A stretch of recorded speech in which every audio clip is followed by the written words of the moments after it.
Hey everybody, I'm here with Dwayne Hogan. If you don't know Dwayne, you have to follow his LinkedIn. He posts some really cool templates, automations, all sorts of SEO tools, tips, all of that. So excited to dive into a template that Dwayne has built. It's the first guest template we've done, so it's an exciting day here too. Um, Dwayne, anything you want to say before diving into the template? We think about us as SEOs, and there's a lot of sort of levers that we can tweak. Everything from all the technical SEO stuff, everything on the content side, everything on backlink side. Google has its 200 plus ranking factors. But in my head, I think, are we making this more complicated than it actually needs to be? Are we just looking for any little thing when there actually is only maybe a few things that we can actually really tweak and have impact on? And then there's another thing that's been on my mind, really, this sort of related to what the work that you've been doing. Google Analytics 4, when that change happened, that was to me pretty significant, not just from an analytics perspective, but I think from a philosophy perspective of Google. Exit rate, time on page, things like that. And now they're still in there, but you got to look hard to find those metrics. And they've been replaced with things like events, right? So it's more from a session based analytics platform to an event based platform. So now we're looking at things like video plays and external clicks and file downloads and things like that. And that was a pretty significant shift for me. For me, it tells me that Google's looking more for, is your page being actually engaged with and not just scrolled and then click back and forth, right? But are people actually engaging with your page? So now we come to November. Google's going through these antitrust trials, and these documents get leaked. One of them from the Department of Justice called "The Life of a Click," and in it has a slide called "The Three Pillars of Rankings." And so they call out their three pillars of rankings are, and this is sort of in collaboration with Google. Their three pillars of rankings are body, so the content on the page; anchors, what people are saying about your page, right, via backlinks, the anchor text of your backlinks; and then user interactions. And specifically, they were talking about user interactions on the SERP itself. How people scroll around or hover around your listing. Do people click on your listing? Do people have to enter another query to find more information? Those are the sort of the three pillars of rankings. And that user interactions one was pretty interesting to me from a SERP perspective. And then as well, for me, outside of that, from a page perspective, going back to that Google Analytics shift, where now we're tracking more events and things like that. So for me, I was like, well, I want to create a dashboard that tracks SERP interactions, and that's primarily click-through rate. And we'll have some spins on that. And then page interactions, how people are actually interacting on your page. So we'll share that template, and we'll go through some of the information on that template here. So let me share my screen.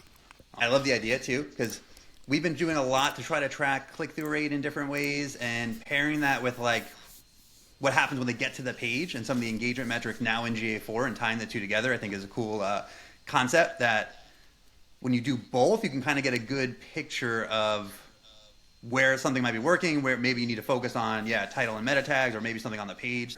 Awesome, awesome. And yeah, and then doesn't mean that the content doesn't matter. Of course, the content matters, right? We got to be able to answer questions properly and be comprehensive. And it doesn't mean that backlinks doesn't matter. Those still matter, right? But this is sort of, like you said, one portion of it, like how are people engaging with our brand, or how people are interacting with our brand.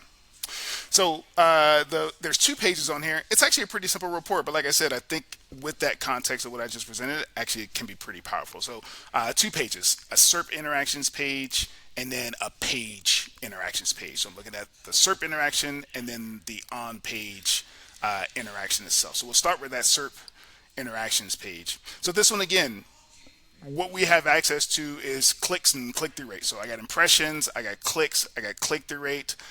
We can see click-through rate trending over time, especially with SERP features. It seems like they're coming in every single month. New features coming in every single month. We're seeing shifts with things like more Reddit and more perspectives coming in, more videos coming in, shorts coming in the search rate. Something we want to keep an eye on. So click-through rate over time. But then there's another part. So if we have click-through rate over time, that helps. But I also want to know, well, what should it be? Like, what should I expect?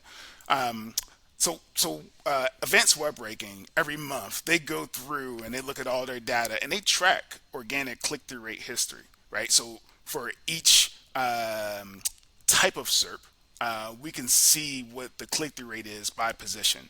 So for example, in their data, for SERPs that have a people also ask and then have the 10 blue links organic, for desktop in the US, we can see number one is at 40% click-through rate, number two, 14% click-through rate.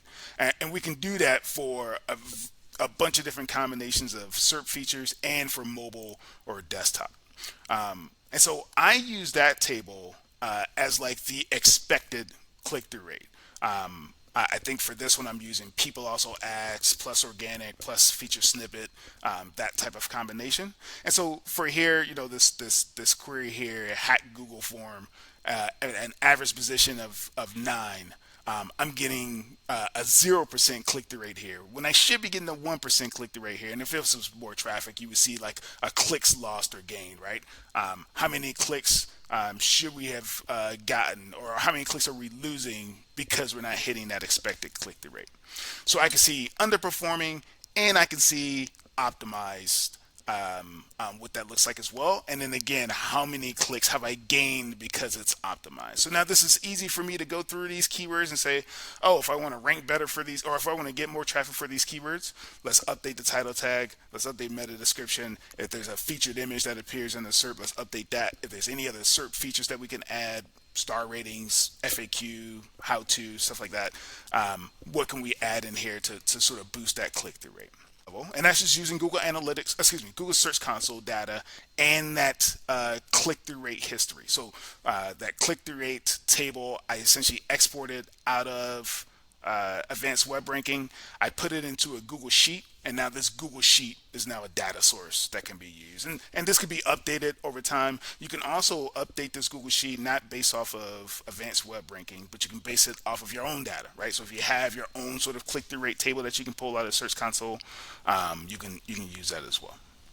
Yeah, this is awesome. One thing on that is you could actually change the benchmark for your own data, compare it to what their benchmarks are versus your own data. I kind of like, we've done a lot with our own benchmarks. Yes. But I like having the third-party source, because sometimes with certain clients, if they don't have a lot of visibility, there's no real data to look at. So it's like, what do you do in that case? You really have to go with established benchmarks. So that's what I've run into with my template, where it's using your own click-through rate data to calculate it. It's if you don't have a lot of rankings or visibility and you're starting out, you can't really do anything with it. So this is a really good way to use benchmarks that are established and compare yourself right away until you have your data, and then you can kind of do a combo of both.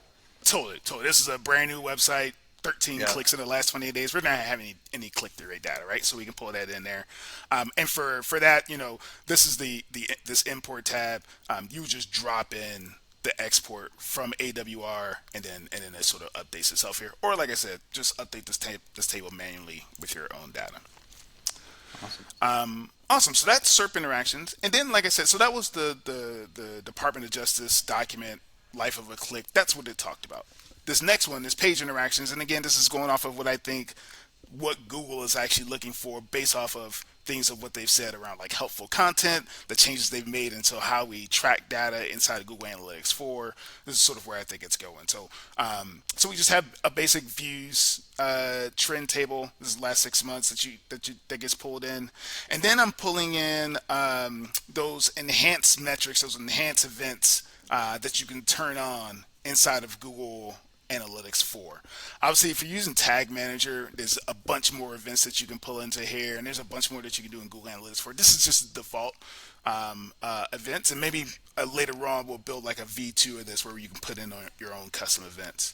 But down here, we can look at external link clicks. So this would be that click event inside of Google Analytics 4. Video plays, I don't have any videos on this site. Form submissions, same thing. File downloads, scrolls, and then if you have site search setup, you can pull that into there. So those are the sort of enhanced metrics that you can pull in. And again, in here I can now say, okay, people are engaging with my site or not, and see that trend over time.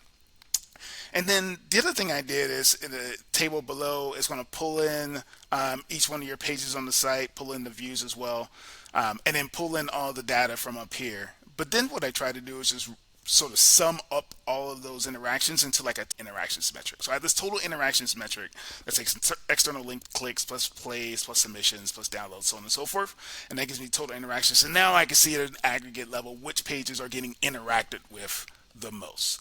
Again, this may or may not be a ranking factor. Google has said that UX doesn't matter, but we see studies from people, Rand Fishkin and things like that say no, it actually does make a difference. So who knows? But I think it's important just from a user experience perspective to say, hey, are people actually interacting with my content or not, right? And which pages are being interacted with the most. So now I can do this sort by total interactions. I can see that the home page has gotten interacted with the most, and because of and that's from external link clicks and scroll meaning and Google is scrolled to 90%. So I can see those two are driving the total interactions on that page, and I can see that for each individual page. So again, pretty basic reports, nothing crazy going on here. We can do some filtering by the page path or by channel. We can set different date ranges, but I think for me, it's more about sets the context of we want people to be interacting with our SERP listing, and we want people to be interacting with our page, and here's sort of the dashboards to monitor that. Awesome. Yeah, one use case I could see too is if you're analyzing a specific page with that page filter, you could then run through this report and see how you're doing on the SERP and then how the page, the engagement is as part of your like analysis on maybe why it's not performing as well as it could. You might see maybe the click-through rate and the page interactions are low, or maybe it's one of the two. Yep. So definitely, like as you're analyzing specific content, this could just be another step to weave in quickly and just quickly gauge both those factors. And yeah, I like the total engagement kind of score of just, there's so many different things you could track, but summarizing that. And then what's nice about this is you don't need to make custom events. No. You could out of the box use what Google gives you and immediately get some engagement data. And then, yeah, as you add your own custom events, some of these we could swap out. But for sure. Yeah, the combination I think is going to be an interesting way to start analyzing existing content and then what you should ultimately do. And again, I think it goes back to me that the idea of like maybe we're making this more complicated than it actually has to be, and this sort of adds to the simplicity of it, right? Like you said, we're looking at the SERP. Are people interacting with our listing? And then we're looking at the page. Are people interacting with our page? I think, V3, V4 of this is we'll add those other two pillars in, body and anchors. So now we're looking at content-specific metrics. We're looking at backlink-specific metrics. But that would be sort of the simple dashboard to make sure that like our content is actually helpful. I think that's the other thing that I really like about this as well. This idea of helpful content that Google's been pushing over the last few years, which is I think really an important conversation and also very ambiguous. They just give you 50 questions to say, hey, you should ask these 50 questions of your content. And it's like, well, that doesn't actually help. It's first of all, it's super subjective. I think it's helpful. I don't know if someone else thinks it's helpful, but I think it's helpful. This adds a little bit more objectivity to like whether our content is actually helpful all the way from the beginning of the life cycle of someone searching and seeing our listing, and then eventually, I think all the way to the end of someone consuming our content. Yeah, and I think we'll add some of that to the roadmap because I think there's a few cool things we could add to this over time. Sure. The more the content piece, the backlink piece, maybe something with conversions, which we kind of have with the form submissions. Yes. And it would be cool if there's a way at some points for us to build a summary that shows, I don't know, we'll have to figure this out. Click-through rate, the engagement rate, and a few metrics in one table. So we're kind of combining the different pages, and then there's a summary of like, we'll have to figure out how to like blend that together, but that'll be something we'll work on at some point. Totally. But yeah, I've been using this for the last month or so, and again, it's been really nice just to get this quick overall view of, is a site performing well in Google search from an engagement perspective, and then is the page site performing well from an engagement interaction perspective. Awesome, man. Yeah, thank you. This was good. I think this is going to be cool when people start using this. And guys, if anyone has any ideas or things to add to this, always let us know because it's cool to see what everyone builds on top of some of the templates. And again, to recap, Dwayne, you guys can follow Dwayne Hogan LinkedIn. He's done a lot of like really cool automations with AI and different things and templates that he's built there. So I know he publishes a lot there. He's also a consultant for SEO. So if you need SEO support, he's definitely someone to go to. Thank you. Dwayne, what type of businesses do you normally work with too? Is there any specific type? Yeah, not too crazy types. More so the two types I work with both are media publishers and then SaaS companies. So those are sort of the two things that I work with the most. Less on like local companies, but yeah, those are the two: media publishers and then SaaS